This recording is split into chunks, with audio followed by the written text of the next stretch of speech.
Shalom Bapak Ibu Saudara. Kita teruskan renungan kita mengenai rumah doa bagi segala bangsa ya. Teksnya yang kita ambil itu Yesaya 56. Tapi kali ini kita akan memahami rumah Tuhan atau rumah Bapa itu apa ya. Ini kita ambil dari kasus di mana percakapan Yesus terakhir ya, malam terakhir sebelum dia besoknya mati disalib. Jadi ini percakapan bukan percakapan yang tidak penting, justru yang sangat penting ya. Biasa orang kalau udah mau tahu dia sudah mau meninggal, dia tidak mungkin bicara-bicara yang atau memberi pesan-pesan yang tidak penting ya. Oke, nah ini pesan-pesannya ada di pasal Yohanes pasal 13, 14, 15, 16. Kemudian di pasal 17-nya Yesus berdoa. Nah, tapi masih ada Yudas di situ di pasal 13 itu, sehingga Yesus belum mengungkapkan semuanya, tetapi justru dimulai ketika sudah Yudas pergi. Itu pasal 13 ayat 31. Ya, sesudah Yudas pergi, berkatalah Yesus kepada yang 11 itu ya. Nah, apa yang dikatakan Yesus ini, kita mau bicara tentang tempat. Rumah apa itu tempat ya. Banyak orang berpikir begitu, padahal sebenarnya bukan demikian. Coba dulu kita lihat ya. Pasal 14 ayat yang kedua. Di rumah Bapakku banyak tempat tinggal. Nah, kalimat ini, tempat tinggal ini, udah langsung orang berpikir tempat suatu letak secara geografis di alam semesta ini, atau mungkin di dalam dimensi surgawi ada tempat di sana dan sebagainya yang Yesus siapkan untuk kita bawa ke sana ya. Ya, intinya biasanya pengertian orang tempat ini bukan yang di bumi ya, pokoknya tempat lah, entah dimanapun, pokoknya tempat ya. Pertanyaannya yaitu, kalau saudara baca ini dengan baik ya, saya mau sampaikan ini, bahwa Yesus tidak pergi ke suatu tempat tertentu, entah tempat itu secara geografis di alam semesta atau tempat itu di alam surgawi ya, dimensi surgawi. Enggak ke situ Yesus pergi. Nah, itu yang harus kita tahu.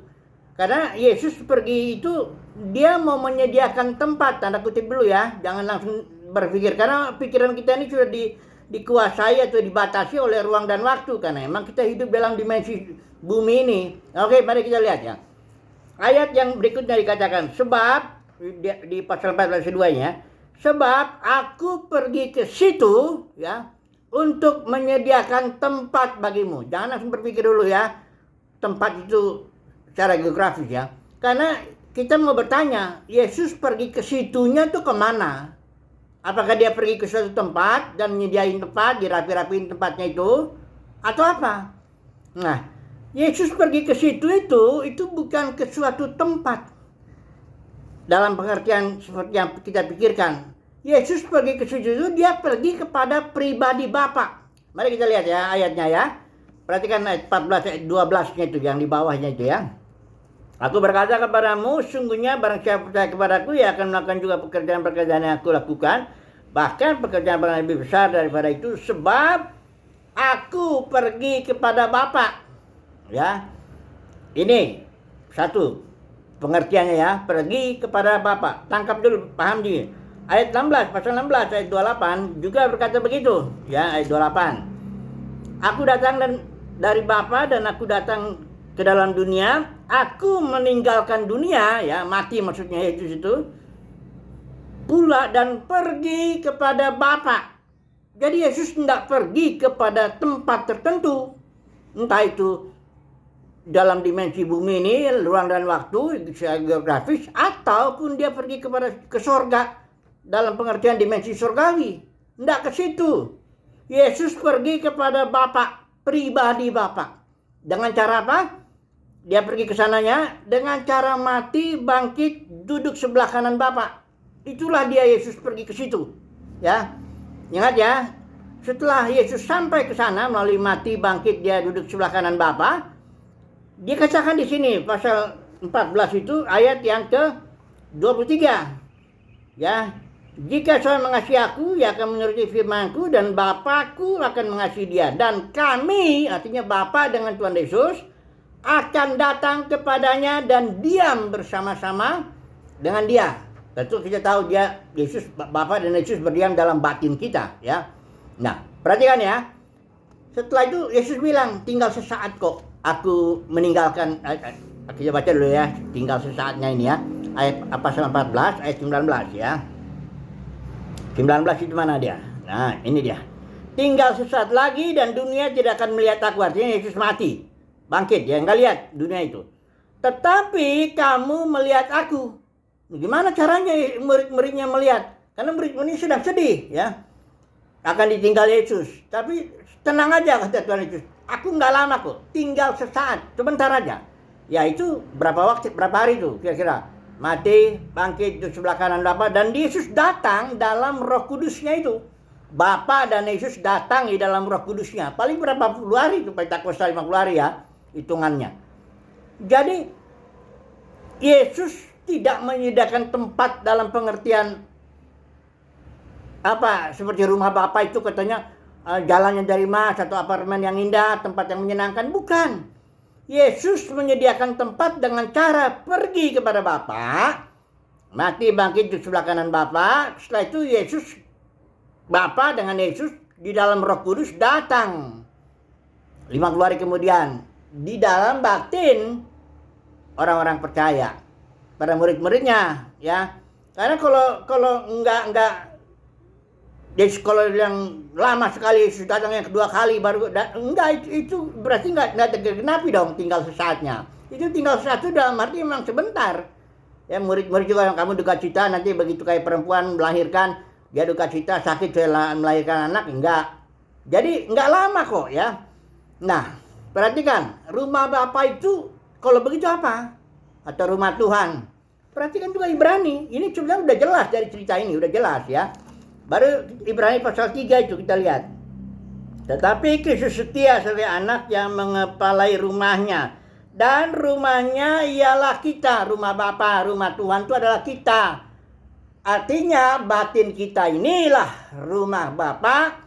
Di mana Bapa, Tuhan Yesus, dan Roh Kudus berdiam. Keluarga sejati itu berdiam dalam batin kita. Itu sebabnya kita disebut bait roh. Ya. Jadi rumah Bapa itu adalah batin kita, rumah Tuhan itu adalah batin kita.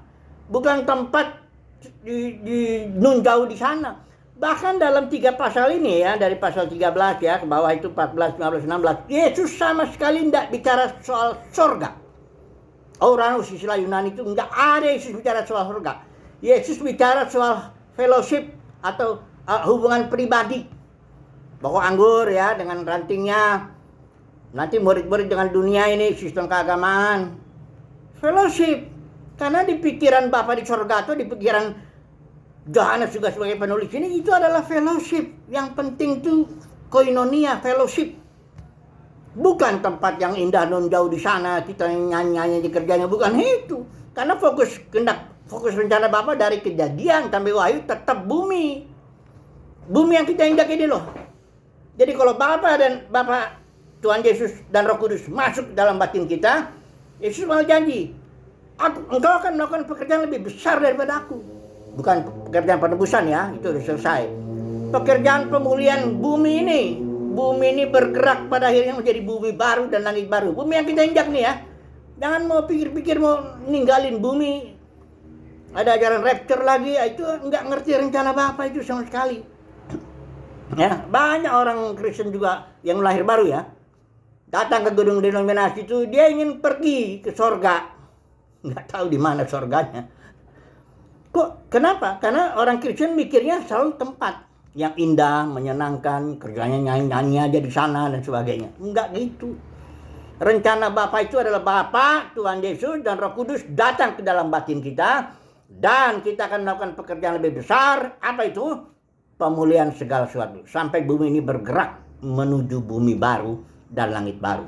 Nah, karena ternyata gereja udah pecah, jatuh ya para pemenangnya lah yang melakukan itu. Ya, banyak orang Kristen yang memang nggak ngerti kok rencana Bapa kok jadi malah. Karena di kitab Amos dibilang, berjalankah 2 orang kalau nggak sepakat. Ini orang Kristen pada mau lari ninggalin bumi, pergi ke surga non jauh di sana. Padahal rencana Bapa mau dengan Tuhan Yesus, dengan Roh Kudus mau memulihkan bumi ini. Karena itu rencana dari Kejadian pasal 1 ayat 26 28 itu. Taklukkan bumi ini, setan ini ya harus kita injak. Ya. Jadi sekali lagi kesimpulannya apa? Rumah Tuhan atau rumah Bapa adalah kita. Batin kita ini. Disitulah Bapa di sorga, Tuhan Yesus, dan Roh Kudus berdiam. Itu aja dulu ya. Nanti kita sambung lagi berikutnya. Haleluya. Amin.